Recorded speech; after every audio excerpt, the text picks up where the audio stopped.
Penguin Random House Audio presents Women in the Picture, What Culture Does with Female Bodies by Catherine McCormack. Read for you by Patty Nieman. Preface. At first glance, there was nothing unusual to see.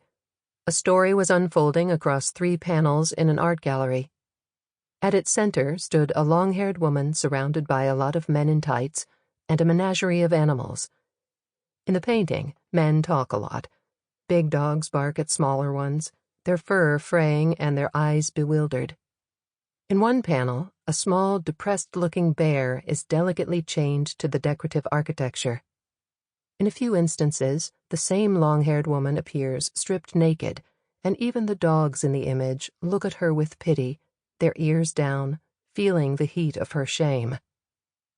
I was in the Sainsbury wing of London's National Gallery, bouncing my fractious baby on my hip, trying to keep engaged with my work as an art historian and educator after the birth of my second child, and keen to view the gallery's rehang of its Renaissance collection. I wanted to see which works had come out of their dark and silent storage, like time travelers to the present. After all, museums' collections are not static. They get rearranged and reconfigured, making pictures from the past speak to one another and to the public who owns them in endless ways. And this story of the long-haired woman definitely had something to say. For while I was looking more closely at the panels, a man appeared at my shoulder. "I wouldn't look too deeply into the symbolism in this one," he said with a note of warning. "The message it promotes isn't fashionable at the moment." His manner was both avuncular and imperious. "Oh?" I replied with a nervous laugh, taken by surprise by the unsolicited commentary delivered so close in my ear and so close to my body. "But this symbolism is exactly what I am interested in, you see. I'm an art history lecturer, and I'm preparing for a course I'm teaching on feminist art history and the depiction of women in paintings." But the man in the gallery didn't listen to me. He just saw a woman with a baby, a woman who was not too young to be unapproachable, but young enough that he expected me to listen to him when he wanted to talk. He saw me as a mother, and perhaps not so much as a mind. I wanted to be rid of him, but I also wanted to look at the painting and didn't have much time. So I stayed in that room, with this man who needed me to know that he knew this troublesome story, narrated in a painting that had at one time hung in a home in Italy in the late 15th century. The story goes like this. An Italian marquis known as Gualtieri was reluctant to marry, but knowing he needed an heir, he set out to find a wife. He found a peasant girl called Griselda, who was well known for her virtuousness and obedience. Still, Gualtieri needed to be sure that this peasant girl was going to always do exactly as he asked, so he put her through a series of cruel tests to prove her constancy, sometimes known in medieval literature as the wife-testing plot. First, he stripped her naked in public, ostensibly to reinvent her in the clothes of her new noble life, but conveniently exposing her body to humiliation and the mercy and desire of his and the public gaze. Graciously accepting this indignity, she had passed the first test. After their marriage and the birth of their first child, he ordered that their newborn daughter be killed without explanation. The child was taken away, and Griselda was forbidden to ask any questions. When Griselda bore a son, he too was taken from her and killed on his father's orders. But Gualtieri had secretly ferried his children to other families. Then he dissolved the marriage. He dismissed Griselda from their home, stripping her once more of her clothes and her claims to any status. Many years later, he invited her back as a servant and gave her the task of preparing a banquet for his new wife. Ever tacit and compliant, Griselda agreed. But the new marriage was revealed to be a trick, and the bride was revealed to be the long-lost daughter. Griselda was rewarded for her constancy and compliance, and was finally granted her role as wife and mother in a noble family. With tired patience, I listened to this tedious mansplaining of a story of unmitigated misogyny, smiling to myself, thinking how funny and ironic this was going to be as an anecdote to share with my students, who would inevitably all be women, and how we would all laugh about the crude and ridiculous posturing of men inside and outside of pictures. But I also knew that really it wasn't funny at all, and that the laughter, camaraderie, and camp indignation we would treat it with, tutting with the exasperated retort of men, was really a way of not despairing, because this sort of thing happened so often that it felt like the inevitable order of things.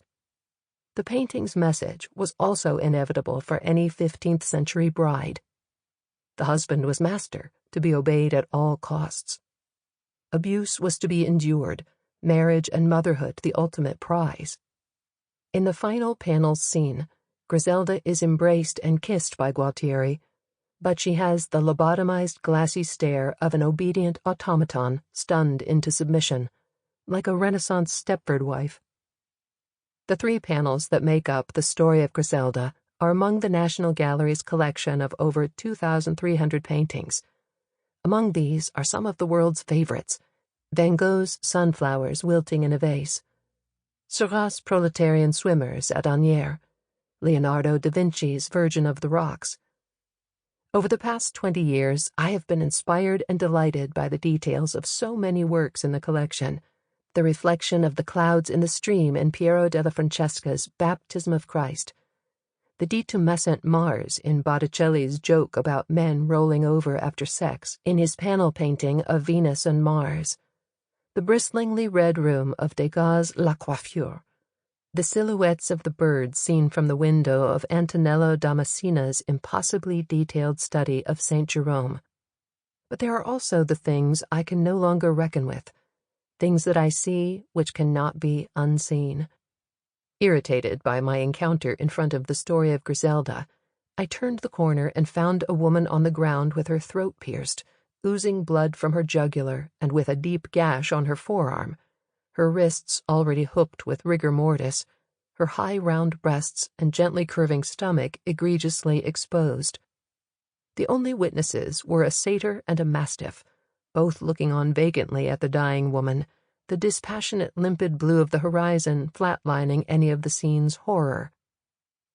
Piero di Cosimo's undated painting is given the loose title, A Satyr Mourning Over a Nymph, but the narrative draws on the mythological story of Procris, who was suspicious of her husband Cephalus and spied on him by hiding in bushes in the forest where he hunted.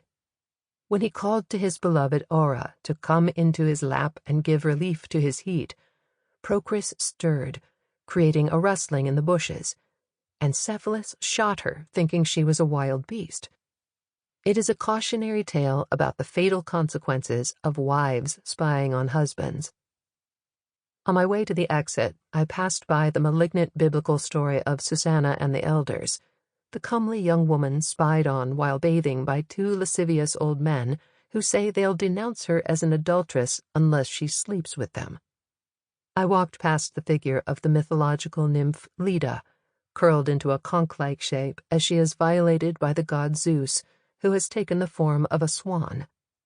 I glanced again with a shudder at a portrait of a woman posing as Lucretia, the Roman noblewoman from Livy's histories, who killed herself with a dagger to her breast to atone for the shame brought on her family after she was raped.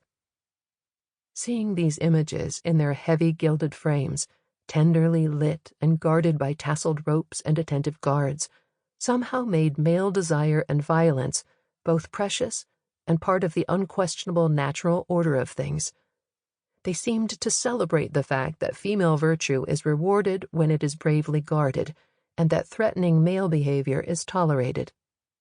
They celebrated that being the focus of male sexual desire is an honor if you are Leda, unless it sullies the patriarchal bonds of honor because you are owned by another male if you are Lucretia or Susanna, in which case the victim always pays the price for the crime. The walls of our galleries have a sacrosanct charge that absorbs any censure. Oil paint is a soothing medium that smooths out the brutality and double standards of these narratives and turns them into lessons in culture and civilization for the general public. But what other alternative histories lie buried in plain sight? Sample complete. Ready to continue?